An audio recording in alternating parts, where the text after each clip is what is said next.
Γάβδος FM 88,8.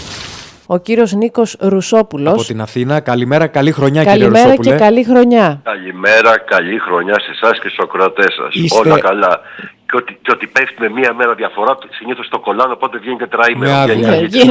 Γίνεται και αυτό, λειτουργεί και έτσι. Κύριε Ρουσόπουλε, ανάμεσα στις μεγάλες υποθέσεις που έχετε αναλάβει κατά διαστήματα, έχετε αναλάβει και την υπόθεση του ιδιωτικού οίκου Ευγυρίας στα Χανιά. Υπερασπίζεστε τις δύο ιδιοκτήτριες, αν δεν κάνω λάθος, της δομής. Μάλιστα, ναι. Τη μητέρα και την κόρη, και ήρθαν πληροφορίες οι οποίες δημοσιοποιούνται κιόλας με διάφορα έτσι νέα προβλήματα που έχουν προκύψει στον οίκο Ευγυρίας. Ότι έχουν κληθεί ήδη οι συγγενείς των ηλικιωμένων να ψάξουν για άλλη δομή που δεν υπάρχει, δεν μπορούν να βρουν οι άνθρωποι, γιατί φεύγουν οι νοσηλεύτριες, έχουν φύγει 3 νοσηλευτές, έχουν μείνει μόνο 2. Έδωσε παραίτηση και η διευθύντρια της δομής για την κατάσταση που έχει διαμορφωθεί και φαίνεται μια εικόνα έτσι λίγο αυτοδιαχειριζόμενου χώρου, ας πούμε, για τους ηλικιωμένους, ότι κινδυνεύει η διαβίωσή τους με αυτές τις συνθήκες. Δεν υπάρχει κανένα τέτοιο θέμα. Η διευθύντρια, η οποία αποχώρησε όντως, αντικαταστάθηκε άμεσα και σήμερα η δομή λειτουργεί με 16 άτομα προσωπικό. Απλώς υπήρχε ένα θέμα με κάποιους νοσηλευτές με τη διευθύντρια και μετά την απομάκρυνση της διευθύντριας η λειτουργία αποκαταστάθηκε πλήρως. Πληρώθηκε το προσωπικό ή δεν πληρώθηκε? Γιατί υπάρχουν πληροφορίες ότι έμεινε απλήρωτο. Όχι, και ένα από τα προβλήματα ήταν ακριβώς εκεί, διότι δεν είχε πληρωθεί το προσωπικό, διότι τέλος πάντων υπήρχε ένα εσωτερικό θέμα με τη διευθύντρια, το οποίο μετά την απομάκρυνσή της αποκαταστάθηκε και πλέον η μονάδα λειτουργεί κανονικά με προσωπικό 16 ατόμων. Αυτά τα 16 άτομα είναι αυτά που προβλέπονται για τους 28 φιλοξενούμενους? Προβλέπονται βέβαια, ναι. Για να καταλαβαίνει και ο κόσμος... Για να καταλαβαίνουν και οι ακροατές μας, κύριε Ρουσόπουλε, να πούμε ότι έχουν αποφυλακιστεί προσωρινά οι δύο ιδιοκτήτριες.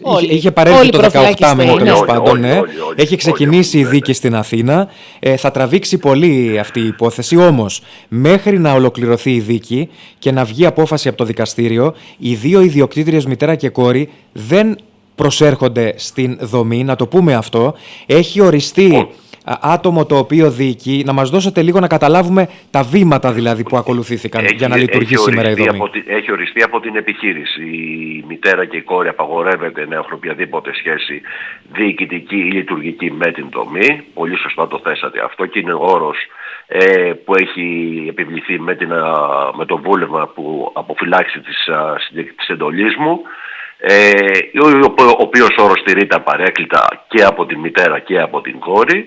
Ακριβώς η εταιρεία όρισε αμέσως διευθύντρια μετά την παραίτηση της συγκεκριμένης, οπότε η λειτουργία της μονάδας αποκαταστάθηκε πλήρως. Οπότε αυτή τη στιγμή σας λέω υπάρχουν εγγεγραμμένο προσωπικό το οποίο είναι λειτουργικό και εργάζεται 16 ατόμων. Αντικαταστάθηκε άμεσα η διευθύντρια και συνεχίζεται την κανονικά λειτουργία. Τώρα, όσον αφορά τη δίκη, πολύ σωστά το είπατε ότι είναι μια δίκη που θα κρατήσει αρκετό καιρό, γιατί είναι πάρα πολλοί οι μάρτυρες τόσο του κατηγορητηρίου όσο και από την πλευρά των κατηγορουμένων, γιατροί, ιατροδικαστές και ούτω καθεξής.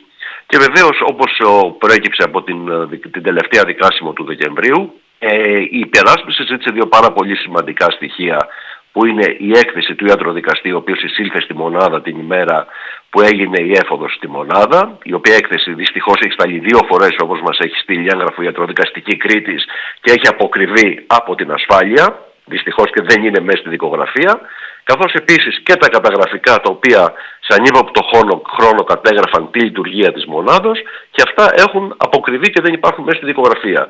Γι' αυτό η υπεράσπιση τον Δεκέμβριο τα αιτήθηκε και περιμένουμε στις 7 Ιανουαρίου που ξεκινάει η δίκη πλέον την ικανοποίηση των αιτημάτων μας και να θούν τα έγγραφα αυτά και τα καταγραφικά, τα αντίγραφα των καταγραφικών δηλαδή, και η ιατροδικαστική έκθεση στη δικογραφία τους, ώστε να λάβουμε γνώση και εμείς να δούμε τι επιτέλους είδαν όταν μπήκαν μέσα στη μονάδα. Κύριε Ρουσόπουλε, φαντάζομαι ότι αυτό είναι θέμα χρόνου να πάρετε το υλικό, γιατί το χρειάζεστε για την υπεράσπιση των εντολέων σας.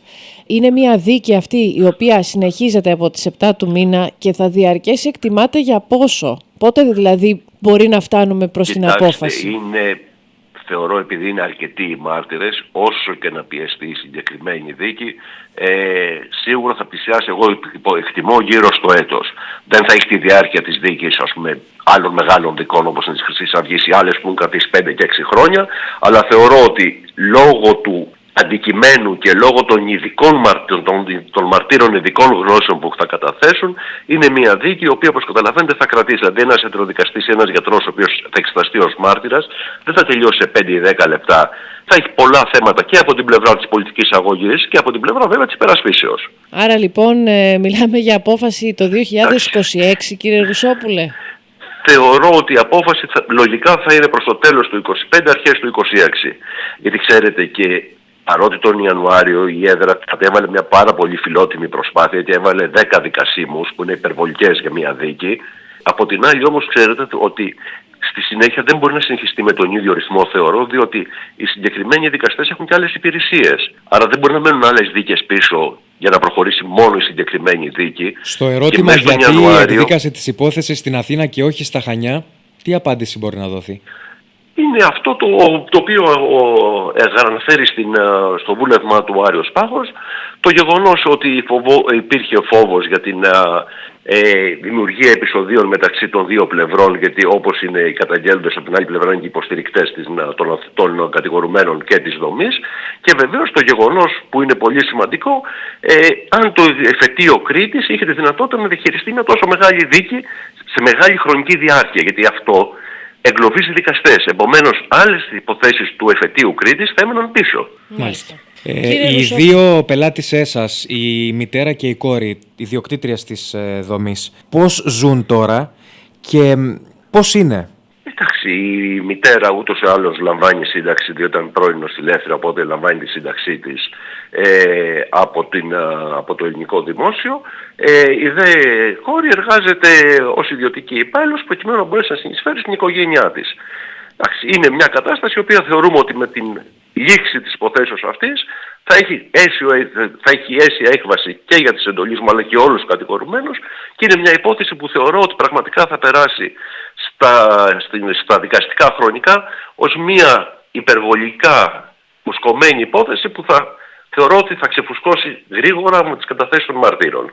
Μάλιστα. Σας ευχαριστούμε πολύ για την επικοινωνία. Καλή σας μέρα. Καλημέρα, κύριε Ρουσόπουλε. Εγώ σας ευχαριστώ. Πάντως, αυτό θέλω να πω, ότι έχει αποκατασταθεί η λειτουργία της δομής. Υπήρξε ένα πολύ σύντομο πρόβλημα, το οποίο αποκαταστάθηκε ευτυχώς άμεσα και γρήγορα. Μάλιστα. Να είστε καλά, καλή σας μέρα, καλή χρονιά. Καύδος FM 88,8.